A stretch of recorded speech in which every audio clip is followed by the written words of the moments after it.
Good evening. Welcome to Ever After. My name is Ashante Renee. I am the Director of Communications for Common Justice and the Executive Producer of the Ever After series. Before we get started, I want to thank our amazing team on this project, which includes Rachel Rosanek, Edany Tran, Daliso Leslie, Quentin Kruger, Doug Reyes-Cerron, Epic, Tommy Mira, with support from the Ford Foundation, Google, and my colleagues who are still actually working right now as we speak. To the courageous and fierce people who have shared their stories, to those of you that are in the room and those of you that are watching online, thank you. To each of you, I do not take lightly the weight of sitting in front of a camera and sharing your pain and your process. So from the bottom of my heart, I deeply appreciate you. Thank you for trusting us with your story and honoring us with your time. To all of the partnering cities and host locations that are live streaming across the nation right now, first, hello, how are y'all doing?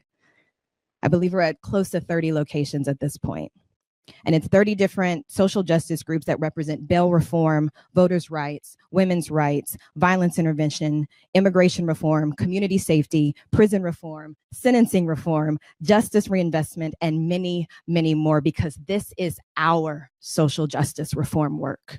And we believe in movement building and not empire building. And so we understand that in order to move the needle, in order to keep this movement going, just as much as we are champions of our individual work, we have got to be champions of each other. So again, thank you all so much.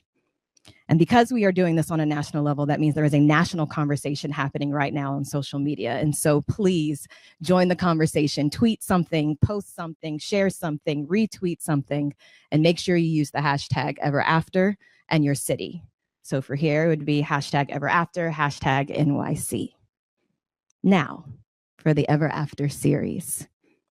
The vision for this project is to provide stories that help us disrupt the false and prevalent narratives that incarceration equals justice, which in turn equals healing. We believe that not only survivor-centered and racially equitable approaches to violence can help us redefine what accountability and justice look like, it can also help us break the toxic cycles of violence, trauma, and incarceration. My hope is that what you see this evening shifts the filter through which you take in stories. Because some of the stories that we've been told about violence aren't necessarily incorrect, but they are incomplete, which means our current responses to violence are also incomplete. And until we tell new and more complete stories about violence and its aftermath, we will never be able to transform our responses to it or keep people safe and well. With Ever After, we're telling those stories. Stories of people who have survived harm and people who have committed it, stories of violence, accountability, and healing, and stories that will help us see things as they are and imagine what else is actually possible. And so tonight, I want you to expand your realm of possibility and imagine, just work with us for a second, and imagine if we had a system that actually centered survivors, that focused on accountability versus punishment, that anchored its resources in racial equity, and that was actually rooted in keeping people safe. So as you watch these stories, join us and imagine a new Ever After.